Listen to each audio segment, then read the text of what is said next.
downloaded Blender and just started playing around with it. It changed my life. My most recent project is a feature-length animated film called Boys Go to Jupiter.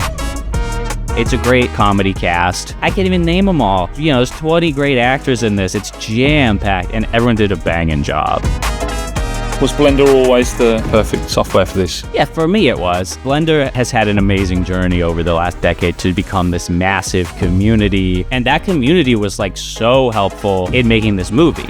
What's it like being the decision maker, the creative, all the hats? It's better than doing it for someone else. What propels me is like a hunt for interestingness. How much can I surprise myself? What if I did the stupidest thing possible in this scene? I know this makes me like a psychopath, especially in the animation world. I imagine that a lot of people are in this exact situation that I was in, which is... Oh, here we go. Here's Julian. Hello. Wow. That's really nice. Yeah. Guys, come on.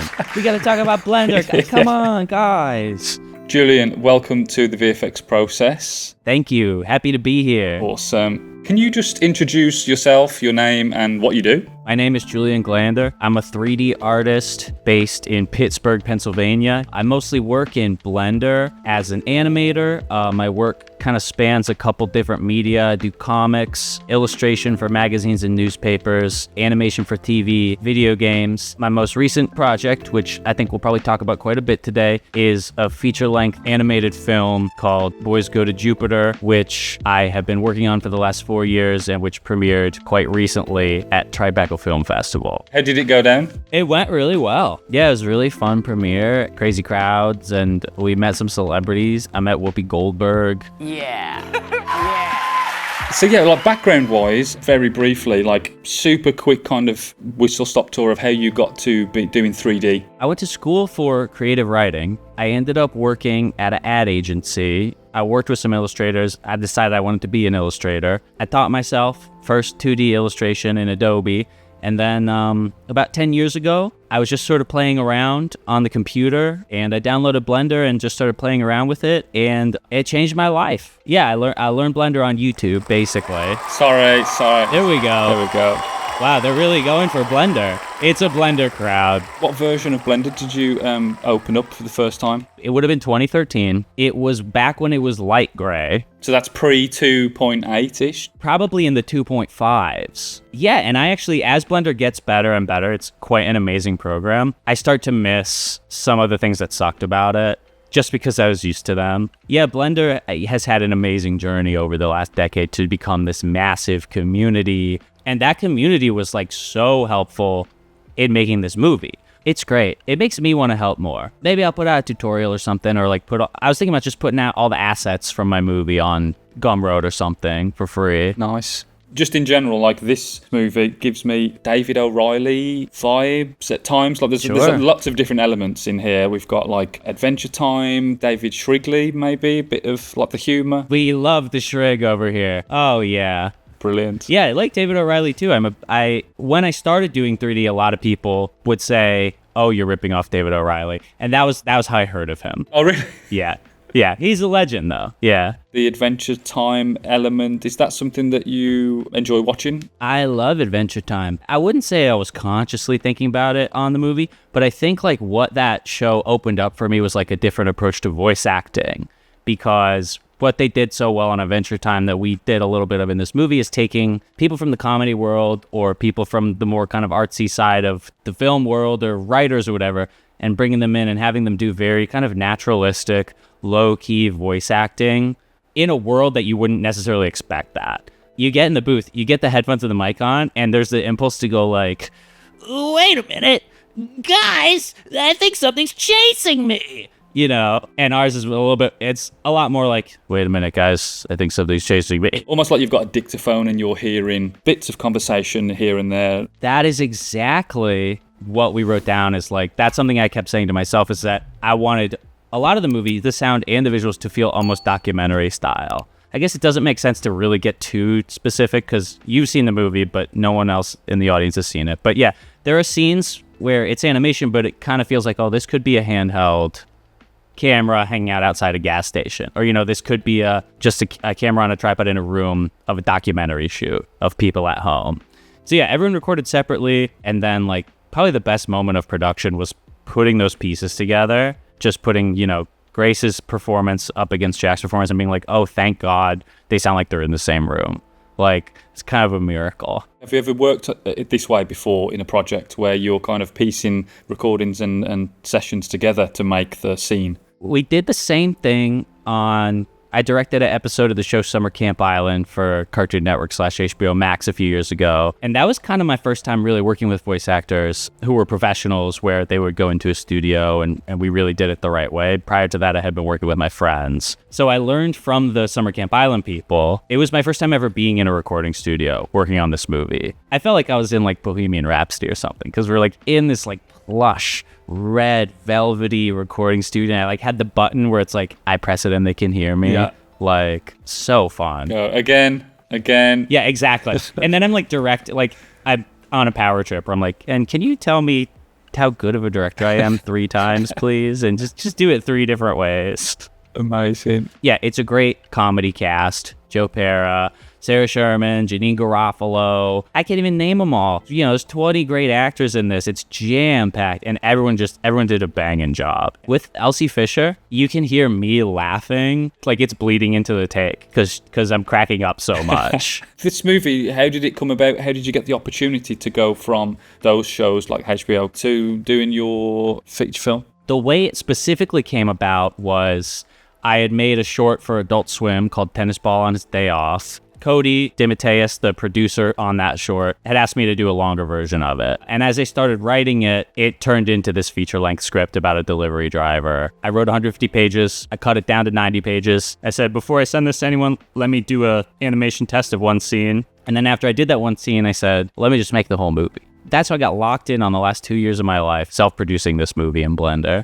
Talk about like the style, kind of like breaks the typical rules in a sense. Was Blender always the perfect software for this? Yeah, for me it was. I mean, at this point, it's all I've used for a really long time. Part of the reason I felt like I was able to do this is because I had become so comfortable in Blender, and because I had developed my own special pipeline. I mean, it is very distinct. Some of it is what I really like style-wise, and it's what I like to look at. I really am drawn to these big areas of color and these simple shapes.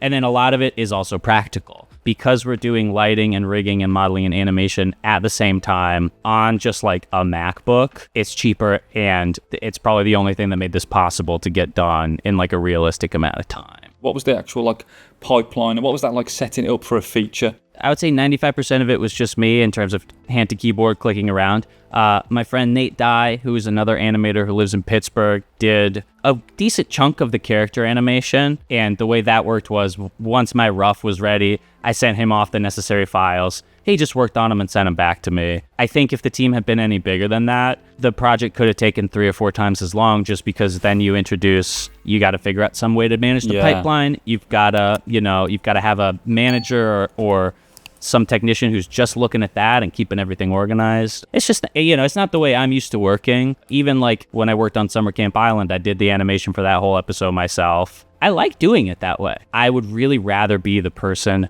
making those little adjustments than be the person who's like looking over someone's shoulder. Going left a bit, tweak this. Exactly. Yeah. That's my nightmare, is being that person, because I also don't like having that person on me. Yeah. But yeah, I mean, in terms of pipeline, it's really just me on one computer. My producer, Payson, who's my best friend, who is really working on a lot of the logistics, scheduling the cast, getting things done on time, which are actually so much more important. Just one pipeline hack, or I don't know if it's a hack, but it's basically like the first cut of the movie was basically just wide shots. There is 75 scenes, so just 75 little postcards where the audio is timed out and the characters are kind of standing where they're supposed to be standing and moving around in a very minimal way. I put that together pretty quickly and then just watched it a couple times and said, oh, the camera really wants to move in here. We're not seeing something we need to be seeing here. We want movement here. And I think you can see that in the final cut of the movie, that there are a lot of places where it just stays wide.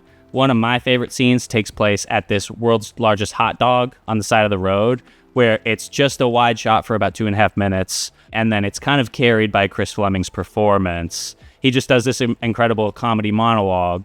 And every time I cut into it or kind of cut away or move the camera, it just seemed to take away from what he was doing. My producer and I, the first time we worked together was on a late night talk show that was on our closed circuit TV network at school. So I was thinking a little bit about 3-camera TV and about how, like, with one camera on the wide and then 2 other little cameras moving around, you can actually get everything you need. The biggest kind of end result of that was no storyboards. Well, I was going to say, do you storyboard, but what was that like to not? I've never liked doing it. I know this makes me like a psychopath, especially in the animation world. What I find with storyboards is that once I make them, I'm then just like following those instructions for the rest of the process. And it takes out a lot of the spontaneity and excitement of just like finding what the story is going to be and finding where the camera's going to be later on. I'm a writing guy. You know, my background is writing prose and scripts. And so the script is a little bit more of a holy document to me. But then even that, it was like once we recorded, the script was done. Like I never consulted it again. I mean, one thing about working no boards is like, and one thing that I liked doing in this movie was just like, there was a lot of stuff in the script that was just left open. Like, there are musical numbers in the movie, and then in the script it just says, like, musical moment occurs here. And so, at the end of the process, when I had been making my eyes bleed from doing animation 24 hours a day for 6 months, I had these, like, little gifts for myself of, like, I don't just have to follow the instructions that I wrote for myself a year and a half ago. And I can also fill in gaps as I see that things are missing. Like, we work in, like, previs and visualizing things before directors get on set, and it feels like, with you, Julian, this is what's happened where you're in the scenes or you're looking at the overview of the story and you go, you know what, maybe we could just go closer there and what does it look like when we go around there with the camera and things like that. So it's a very free way of kind of building up a scene. And to think about it from a live action standpoint, because I did kind of come in from that world. I worked on commercials for a little bit. I shot short films with my friends for a while. And I think what draws me into animation specifically is there's not this like intense pressure on any one day. If you don't get something on set in live action, you are cooked because you'll never get those people back. Reshoots and... Yeah, you have to figure something out and it's going to be weird. And with animation, it's like nothing is ever permanent. I do have a couple little thumbnail boards that I did just to keep my head on straight. Here's my storyboard notebook and here's kind of what they look like is like, you know, just keeping track of what shots I need. Yeah, I don't know. It's just like, it was a very freeing way of working. In any animation project, just get the audio level down first and then be kind of free and fill it in and test it. So you edit the dialogue and the script like first, that's your baseline, and then you animate scenes over the top. I've done it both ways. I've done actors first and I've done actors last.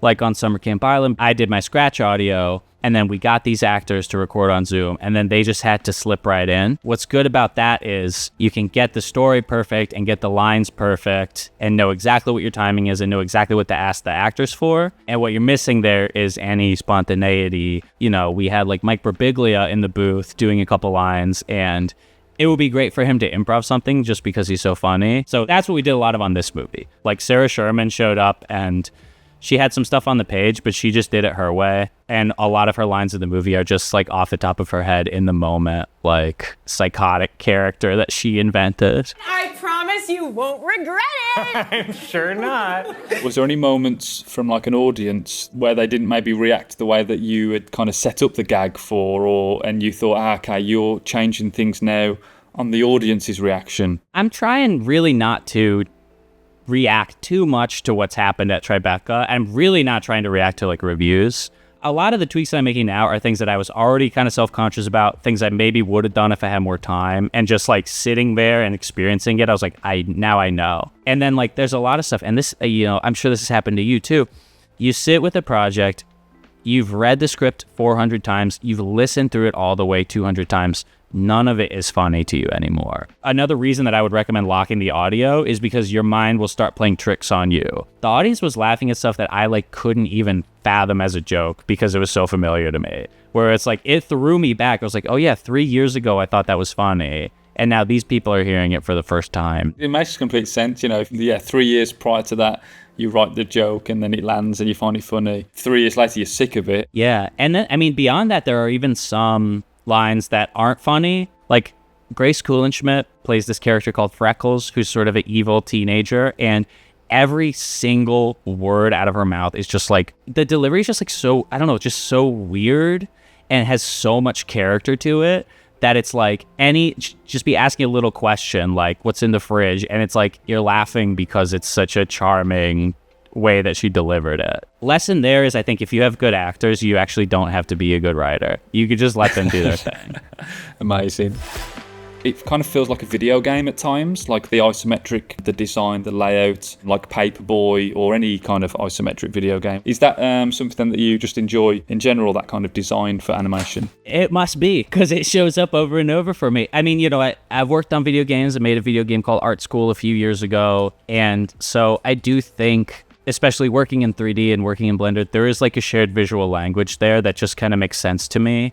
Yeah, one thing I love about video games, like, is this way that they telegraph information. This unchanging screen has so much going on in it and so much coming and going. I think writing it, the story has a sort of a video gamey way of moving forward. The main character, his main kind of mission through the movie is to raise $5,000, and it does happen in a very gamified way. Again, not a conscious thing, but I definitely learned stuff from making video games that I applied to the movie. The worst part of making a video game for me is playtesting, where you have to sit there and like watch someone play your game that you're working on and you can't help them. And that's like, it's a horrible feeling to like sit through that. And I thought I wouldn't have to do that if I made a movie, because everyone watches a movie the same way, right? Like, you sit down and your eyes are open and the movie is on. But actually, that's not true either. People are watching on their phones. People go to the bathroom at different times. People are talking to each other. People don't hear something because they're laughing. So we almost did like the same level of playtesting on the movie. I obviously wish that everyone in the world was as receptive and attentive as a Tribeca Film Festival audience. But, right, if someone is watching this 20 minutes at a time before they fall asleep, it's like, what's in there for them? Yeah, I guess with a Tribeca audience, they're locked in. Yeah, they're not really, maybe ordering food on a Grubster app. No, exactly. Grubster app, is that coming out for real? Yeah, that's our next. Yeah, so the main character in the movie uses this Uber Eats Grubhub style app called Grubster. This is how I'm launching it. This is my next venture. It's like a horrible, evil, like food delivery app that's like cruel to everyone that uses it. Yeah, we spoke about like design and like the simplistic forms. How do you go about designing these characters for this film? I would say they're all pretty much purpose-built for the film. It's kind of new for me to do a story or any project where it's like all realistic humans, basically. Because of the story, they kind of had to be human because there are aliens, and so there had to be some contrast there. Yeah, they're simple characters. I mean, they're simple rigs, 19 bones or whatever it is. And for the most part, I sat down and drew them out after I wrote the script and then did another pass at them after we got the recordings. And like, we recorded with Ava Victor, who plays the main character's sister. And she was like, can I see what the character looks like? And I was like, I'll show you after you record your part. And then she did her part. I showed her. She was like, can you make her cooler? Like, and I was like, yeah, I actually can make her cooler. So I gave her like hoop earrings and bangs. One of my favorites is Julio Torres' character is this gas station attendant. I had made him just a normal character, polo shirt and hat and a goofy little mustache. And it was like 10:30 at night, and I dropped the character in, and I was like, I do not want to do this right now. I'm so tired. So Julio's character is just the door of the gas station, basically. It's like the door opens and he's just like a cube with a face. We had a couple moments like that of these like almost like easy fixes that I think are funnier and make the movie better. One of the big ones is like almost nobody walks in the movie. That's a big thing I wanted to talk about. So yeah, let's get into that. Absolutely. So it's like, as you know, I'm sure a lot of your viewers here know, the walk cycle is this dreadful time and money consuming beast of you have to get a walk cycle just right because we all know what it's supposed to look like and there's so many muscles at play. So the characters in this movie are generally not walking. They are in their cars, they are on skateboards, they're behind fences like the neighbor on Home Improvement. The blues is like being in a deep pit yelling for help. But my favorite one is the main character rides around on this hoverboard swagway, which originally we had him on a bike. The hardest thing to animate is someone not just riding a bike, but constantly getting off of it. So the swagway is very easy to animate. He's floating, The actual added bonus there is it actually sells his character in so many ways, where the motion and the sound is very kind of ghostly and ethereal, and that really sells the way that he's this aimless person who's floating through life. It also sets the movie in a very specific time, in a very specific place, where it's like, it was inspired by these kids that live around the corner from me who are real troublemakers, who are always riding around on one of those. And it's like a little funnier than a bike. And it could explode at any minute because it's got this messed up lithium battery in it. You know, personality can come through walk cycles. Maybe they've got a limp and it's, you know, adds a bit of personality to them. But your character oozes personality. The way I like to do things is, you know, see how far you can get with the free stuff. Not just the free software, but it's like writing is free. A good performance costs the same amount as a bad performance. Yeah, if you can nail that stuff down early on, think about probably some of the best entertainment you've ever seen is like a puppet show where it's like someone going like this. That's actually something that we talked about a lot was the Muppets, obviously. Yeah. And I think I had seen a YouTube video about how the Muppets never walk. You know, I just didn't see a way forward for this story or for any story that I wanted to write. My producer and I were sitting there and going, well, what story can we tell?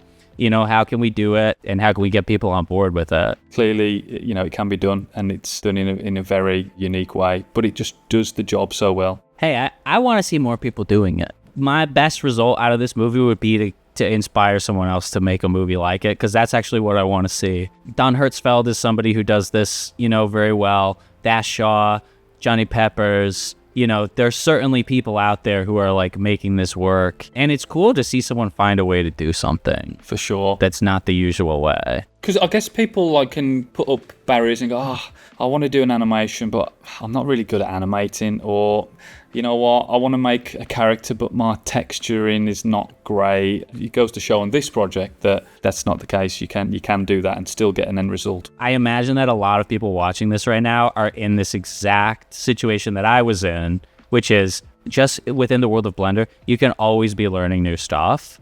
Yeah, you can be someone who's like always getting better and then like never actualizing on that, you know? And that was me for a long time, where it's like, same thing, like, I'm not ready. I don't know how to rig the character right. And it's like, well, let me just do it wrong then. Yeah. I think especially on the internet, the trap that I find myself falling into is thinking that I'm being productive when I'm not. Doing tutorials that I'm actually never going to apply because they're there and they're like really exciting and cool in the moment. There was someone recently, our last guest, that said exactly that. It's called like productive procrastination. Yes, exactly. That's it. Southern Shotty, who's done a short film called Watermelon Girl. Yeah, and I've watched a ton of his videos and I've learned a ton of stuff from him. So it's funny for him to say that because he's actually making the content that's trapping me in Blender. Sometimes working backwards is better. Like we find that learning a new software, for example, what do I need to make? How do I make it? Rather than feeling overwhelmed. I've been doing Blender for 10 years. I know about 1% of it. You know, I don't even know geometry nodes. And I don't want to come off as anti-learning, but I do think, right, to your point,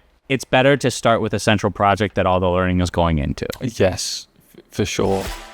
What would be your kind of best advice for somebody that wanted to make whether a short film or a feature film in Blender? I think definitely the first step is looking at where you are. For me, this was very much a career of baby steps, where I started with 2D illustration, and then it was 3D illustration, and then it was GIFs, and then from GIFs, it was 15-second animations for brands, and then it was 2 minutes, 3 minutes, 10 minutes. You know, I think like doing little incremental things where you look and say, what was the last project I did that I was really happy with?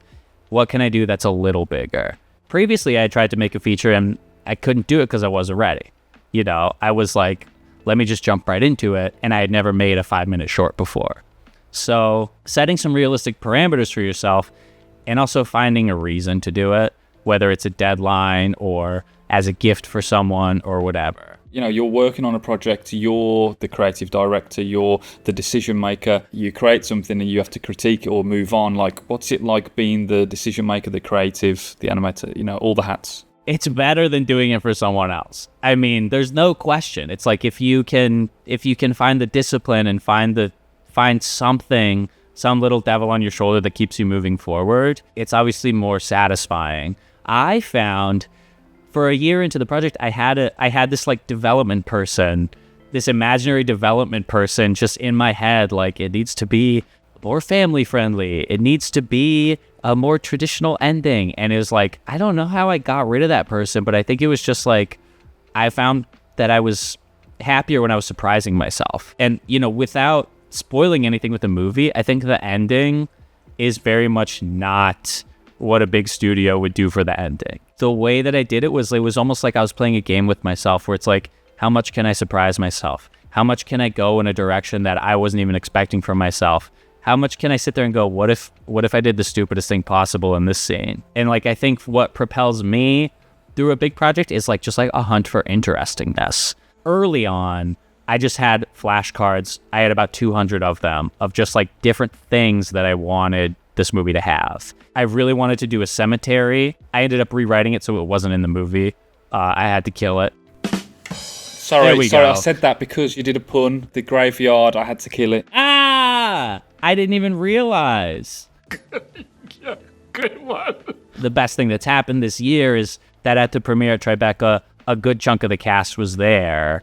And they got to come in completely blind, having just come into the booth and done their one part. That was so fun sitting with them and like sitting with Tavi Gevinson right next to me, just having her react to that and like see it for the first time was so cool. And like, I can't even imagine what that experience is like for them. Did you show them any kind of like design concepts, like style early on, or was it just go in a booth, record this, and you'll see it at the festival? Like Jack Corbett, who plays the main character, he had a really, really good understanding of the story. I sent it to him and he wrote back to me right away. It's like, you didn't know this, but I actually was an Uber Eats driver. So I thought like that was so perfect. I mean, he came in and really, we developed a lot of stuff together. We wrote some of the scenes together, rewrote them in the booth. Were there any times, where you were kind of facing a scene that you had something in mind or you came up with something, it's not working? What's the typical way that Julian would overcome that problem? I would walk away. Yeah. Come back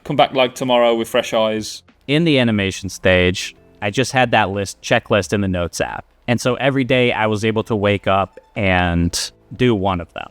And I could pick whichever one I wanted. I didn't go top to bottom.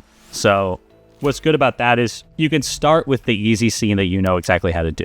And then at the end, I've left my horribly difficult scenes, obviously, for the most part. But I have a lot of momentum and experience going into them, so it's a little easier.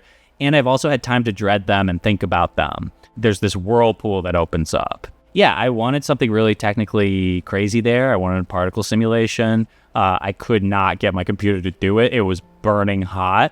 And so we did it a different way. It's a little more stylized. It's a little more cartoony. And it actually fits in the movie just fine. But I definitely think the worst thing to do is wait until you have it all sorted out and planned out to get started. I think you have to jump into it because you'll never be ready anyway. So do it while you're not ready.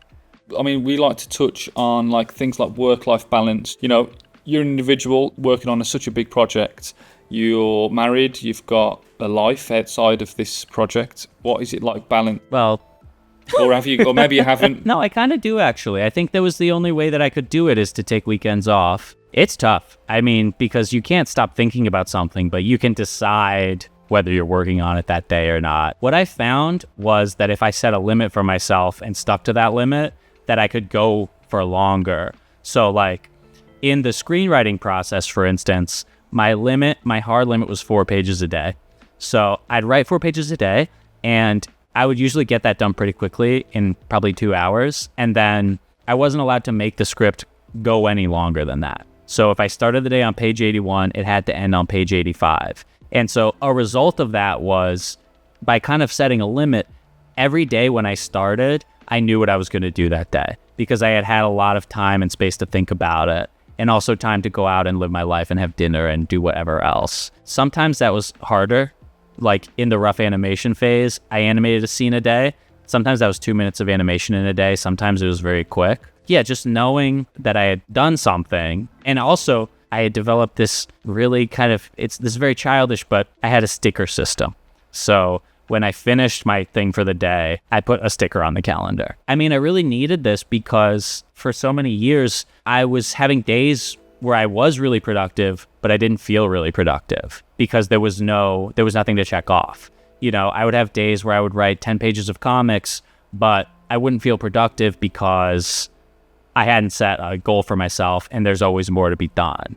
It's very obvious stuff, but I do think it's like, okay, if you want to do a big project, you have to plan it out. And actually, my fear was that would cut the spontaneity from it, but it actually gave me more room to be spontaneous within what I was doing. And again, this goes back to kind of being your own boss, being your own whatever it is, professor, teacher, jailer, prison master, whatever you are. When you're ticking things off and you're kind of making progress, that kind of gives you fuel to kind of carry on. If you go in there without any kind of plan, it's kind of like overwhelming, thinking, oh, there's like a million things and I've not even done anything. But you have done anything, but you've got no way to like track what you've done, even if it's like, I've done 5 minutes. Right. It robs you of your chance to celebrate, where it's like, hey, if I get all this done, I can have a little treat, you know, like, or like I can just feel good about myself. Definitely. I don't know.